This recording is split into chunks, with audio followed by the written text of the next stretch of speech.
ውድ ቤተሰቦቻችን ከአምሮሃ ዩቲዩብ የከበረ ሰላምታችን ይድረሳችሁ። የለተሰኘው ረፋት ጥንቅራችንን ይዘን ተገኝተናል። ለሰዓቱ የመረጥናቸው መረጃዎችን በቅድሚያ በማስተዋወቅ ወደ እናንተ ይዘን ቀርበናል። ውድ ተመልካቾቻችን ቪዲዮአችን እንዲደርሳችሁ ላይክ፣ ኮሜንት እና ሼር ማድረግ እንድትተባበሩን እንጠይቃለን። እናመሰግናለን።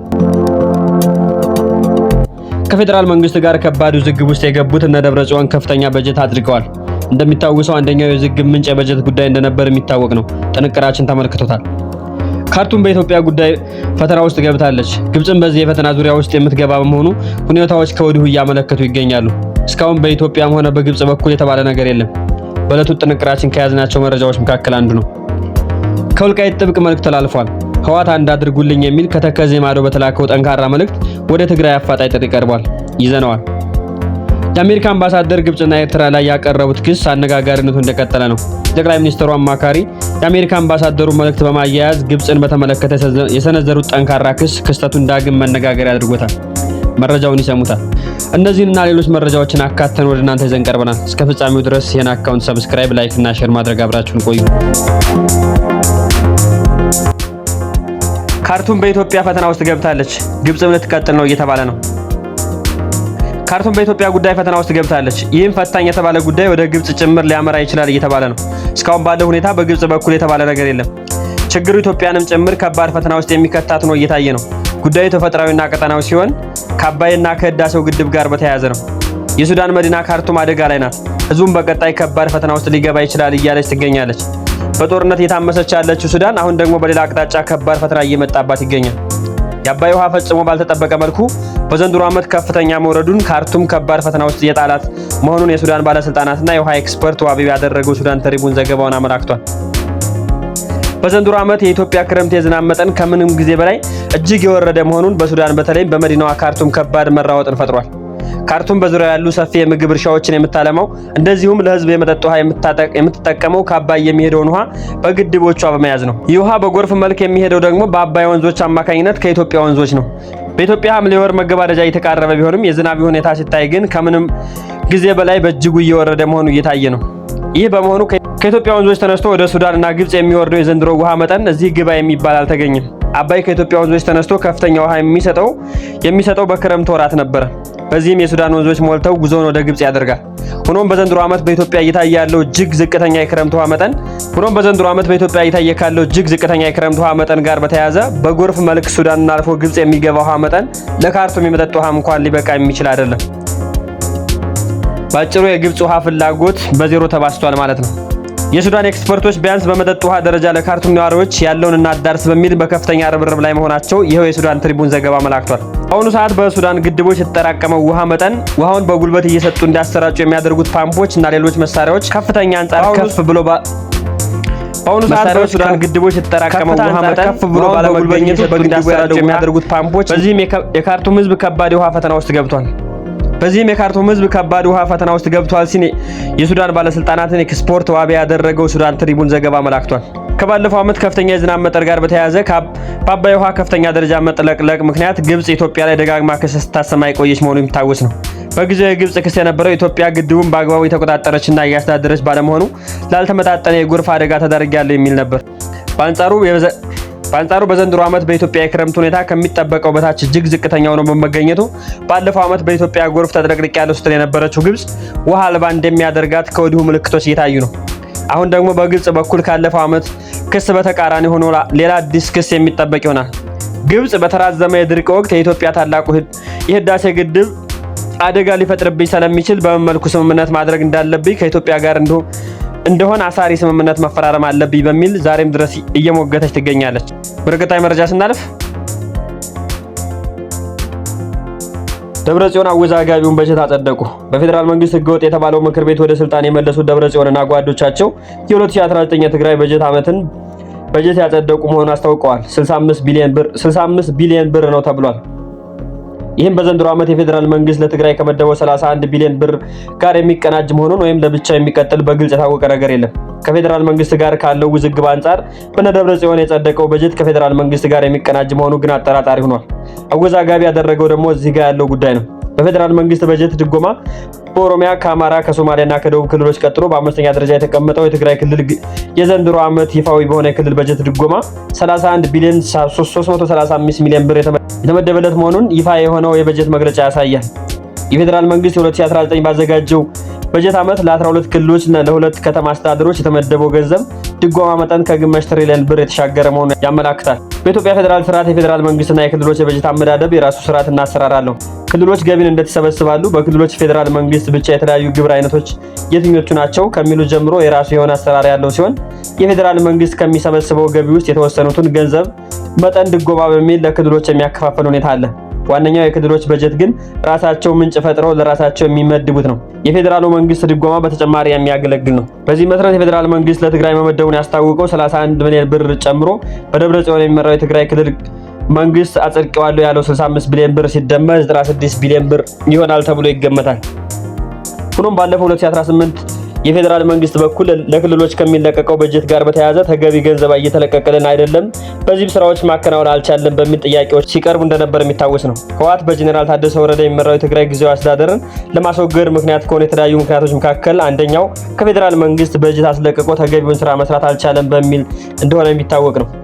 በ2018 በጀት ዓመት ለትግራይ የጸደቀው የነበረው የፌዴራል ድጎማ በጀት በተገቢው መልኩ ለትግራይ እየተላከ አይደለም በሚል ሲቀርብ ከነበረው ቅሬታ ጋር በተያያዘ እስካሁን ባለው ሁኔታ የፌዴራል መንግስት ይሄ ነው ሊባል የሚችል የተብራራ ምላሽ ሲሰጥ የታየበት ሁኔታ አልነበረም። ህወሓት ከፌዴራል መንግስት ጋር ግንኙነት የነበረው በጄኔራል ታደሰ ወረደ የሚመራውን የትግራይ ጊዜያዊ አስተዳደር ባስወገደበት ሂደት እና በቅርቡ መንግስትን በኃይል ማስወግዳለሁ በሚል በግልጽ አቋሙ ባሳወቀበት ሁኔታ የፌዴራል መንግስት ለትግራይ በድጎማ መልክ ያጸደቀው 31 ቢሊዮን ብር በጀት በምን መልኩ ሊለቅ ይችላል የሚለው በራስ ጥያቄ ሆኖ እያነጋገረ ያለ ጉዳይ ሆኗል። በዚሁ በጀት ያጸደቀው የትግራይ ምክር ቤትም ሹመቶችን የሰጠ መሆኑ ተመላክቷል። የትግራይ ንግድና ግብይት ቢሮ ኃላፊ ዶክተር ረደት በረሃ እንዲሁም የትግራይ ሰላምና ጸጥታ ቢሮ ኃላፊ ሆኖ መሾማቸው የተነገረው ደግሞ አቶ ተወልደ ብርሃን ተስፋ አለም ናቸው። ወደ ቀጣይ መረጃ ስናልፍ ከወልቃይት ጥብቅ መልእክት ተላልፏል። ህወሓትን አንድ አድርጉት በሚል ከተከዜ ማዶ በተላከው ጠንካራ መልእክት ወደ ትግራይ አፋጣኝ ጥሪ ቀርቧል። የወልቃይት ጠገዴ ጠለምት አማራ ምሁራን ማህበር የኢትዮጵያ ሀገር መንግስት አንድነትን አደጋ ላይ የሚጥለው የህወሓት ቡድን በጋራ እንታገል ሲል ለትግራይ ልሂቃንና ምሁራን የተቃዋሚ ፖለቲካ መሪዎች ጥሪ ማቅረቡን አስታውቋል። ማህበሩ ሐምሌ 19 2018 ከምሁራን ጎንደር ባወጣው መግለጫ ህወሓት ቀደም ሲል በሰሜን በጌምድርና በወሎ ክፍለ ሀገር ስር የነበሩትን ወልቃይት ጠገዴ ጠለምትና ራያን በጉልበት በመጠቅለል ባለፉት 30 ዓመታት በአማራ ተወላጆች ላይ ከባድ ግፍ፣ የዘር ማጥፋትና የጅምላ ጭፍጨፋ ፈጽሟል የሚል ከባድ ውንጀላ ሰንዝሯል።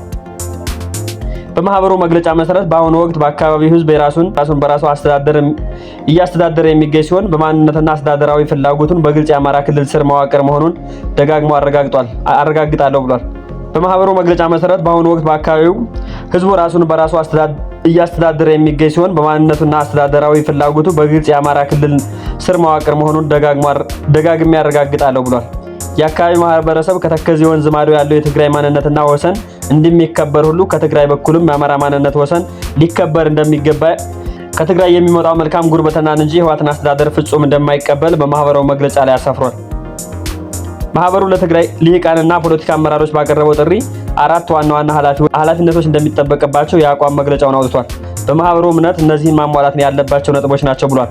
ህወሓት በአማራ ተወላጆች ላይ ለፈጸመው የዘር ማጥፋት ወንጀል እውቅና መስጠት፣ ለተጎዱ ወገኖች ፍትህና ካሳ እንዲሰጥ አጋርነታቸውን እንዲያሳዩ ማድረግ፣ ለወንጀልና ለዳግም ጦርነት የሚዘጋጁ የህወሓት አመራሮችን ለፍትህ አሳልፎ መስጠት እንዲሁም እነዚህን አካባቢ በታሪክ በአማራ ግዛት እንደነበሩና በ1983 ትግሬዎች በጉልበት እንዲወስዱት አምኖ መቀበል የሚል ናቸው ብሏል።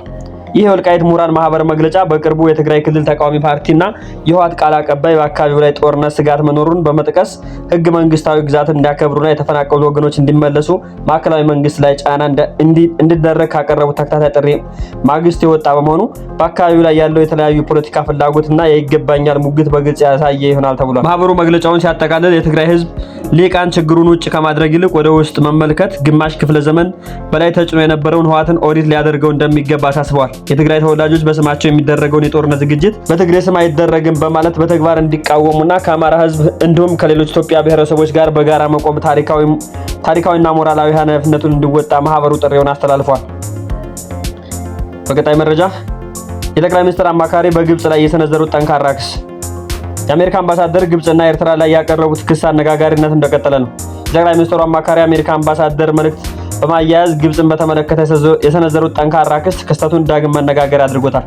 የጠቅላይ ሚኒስትሩ የምስራቅ አፍሪካ ጉዳዮች አማካሪና የቀድሞ የትግራይ ክልል ጊዜያዊ አስተዳደር ፕሬዝዳንት የነበሩ ጌታቸው ረዳ ግብጽ በአባይ ወንዝ አጠቃቀም ዙሪያ የምታራምደው ዲፕሎማሲያዊ አካሄድ በጽኑ አውግዘዋል።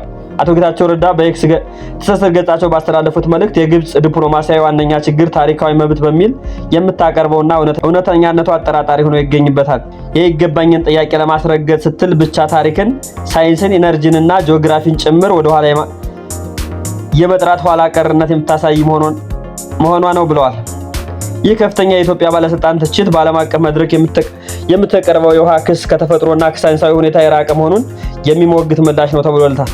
አቶ ጌታቸው ረዳ ይህንን ጠንካራ ምላሽ የሰጡት ግብጽ በቀይ ባህር ደህንነት አፍሪካ ቀንድ የምታደርገው የፖለቲካ ጣልቃ ገብነት የኢትዮጵያ የማግለል ከፍተኛ ስትራቴጂ በመቃወም የኤክስ ገጻቸው ላይ ባሰፈሩት ይፋዊ ጽሑፍ ነው።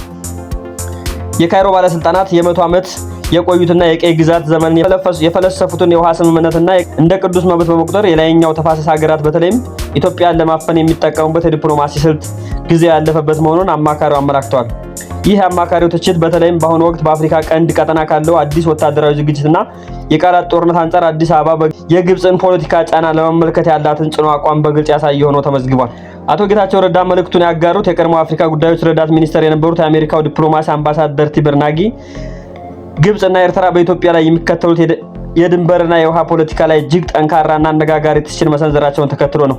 አምባሳደር ቲበር ናጊ በትስስር ገጻቸው ባስተላለፉት መልእክት ግብጽና ኤርትራ ስለ ቀይ ባህር መናገር መብት ያላቸው የባህር ዳርቻ ሀገር ብቻ ናቸው የሚል ከሆነ በህጋዊ አመክንዮ መሰረት ስለ አባይ ወንዝ አጠቃቀም መወሰን የሚችሉት የወንዝ ውሃ መነሻ ሀገራት ብቻ መሆን አለባቸው ሲል የካይሮ አካሄድ ላይ ጠንካራ ክስ አቅርቦ ነበር። አቶ ጌታቸው ረዳ ይህንን የአሜሪካ ዲፕሎማሲያዊ ምክንያት ትንታኔን በመደገፍና የግብጽን ያልተገባ ዲፕሎማሲያዊ አካሄድ በማሳየት ወደፊት በአባይ ጉዳይ ላይ ሊፈጠሩ የሚችሉ ለማንኛውም ቀጠናዊ ፍጥጫ የኢትዮጵያ ህግና የሞራል የበላይነት ይበልጥ አረጋግጧል ተብሏል። ወደ ቀጣይ መረጃ ስናልፍ ታዋቂው ዓለም አቀፍ ብሎገር በላሊበላ ያቀረበው ክስ። ታዋቂው ዓለም አቀፍ ብሎገር ዳውድ አኩሳንድ በላሊበላ ወደ ውድ አብያተ ክርስቲያን ባደረገው ጉብኝት ወቅት አጋጥሞኛል ያለው የማጭበርበር ድርጊት ማግስት በአካባቢው ያለው የቱሪዝም አደረጃጀትና አገልግሎት አሰጣጥ በተመለከተ ሰፊ ማብራሪያ ይፋ አድርጓል። ብሎገሩ በአካባቢው የሚገኝ አንድ ምግብ ቤት ውስጥ በ$20 ምክንያት ያጋጠመው ታሪክ ላይ መልእክት ላይ ካጋራ በኋላ ዛቻ በሚመስል ግለሰቡ በቁጥጥር ስር መዋሉን የሚገልጽ በርካታ አስተያየቶች መመልከቱን ገልጿል። ይሁን እንጂ ዳውድ ጉዳዩን ግልጽ ሲያደርግ በ$20 ምክንያት ማንም ሰው እንዲታሰርብኝ ፍላጎት እንደሌለው ገልጾ በብዙ ሰዎች ዘንድ ያለው አስቸጋሪ የህይወት ሁኔታና ተስፋ መቁረጥ ቱሪስትን ወደ ማጭበርበርን ሊገፋቸው እንደሚረዳ ጠቅሶ ታሪኩን ያጋራውት ሰውን ለመቅጣት ሳይሆን በጉዞው ጥሩም ሆነ መጥፎ ገጠመኞቹን ለተከታታዩ በታማኝነት ለማሳየት ብቻ መሆኑን አስታውቋል። ዳውድ አክሎም እንደገለጸው ከግለሰባዊ ማጭበርበር ይልቅ የላሊበላ ትልቅ ችግር የቱሪዝም መዋቅራዊና ድርጅታዊ ክፍተቶችን መሆኑን በመጥቀስ ለሚመለከቱት አካላት ዋና ጠንካራ የውሳኔ ሀሳቦችን አቅርቧል። የመጀመሪያ ነጥብ ለውጭ ሀገራት ዜጎች የጣለው $50 መግቢያ ክፍያ ከተሰጠው አገልግሎት አንጻር ፍጹም ተገቢ የሌለው መሆኑን የሚጠቅስ ነው።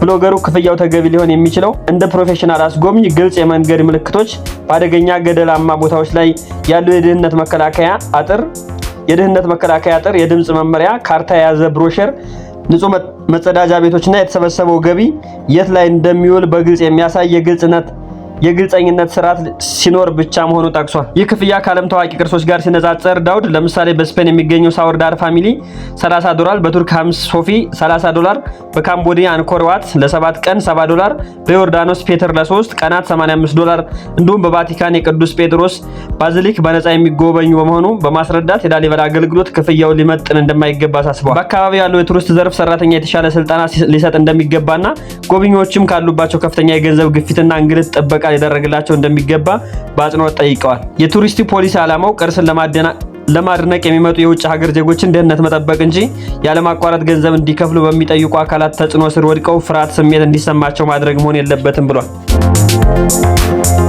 ውድ አእምሮ ቤተሰቦቻችን ዛሬ ያዝናቸው መረጃዎች እነዚህን ይመስሉ ነበር። በቀጣይ አዳዲስ መረጃዎችን ስንለቅ ቀድመው ወደ እናንተ እንደርሱ የአካውንት ሰብስክራይብ፣ ላይክ እና ሼር ማድረግ አትርሱ።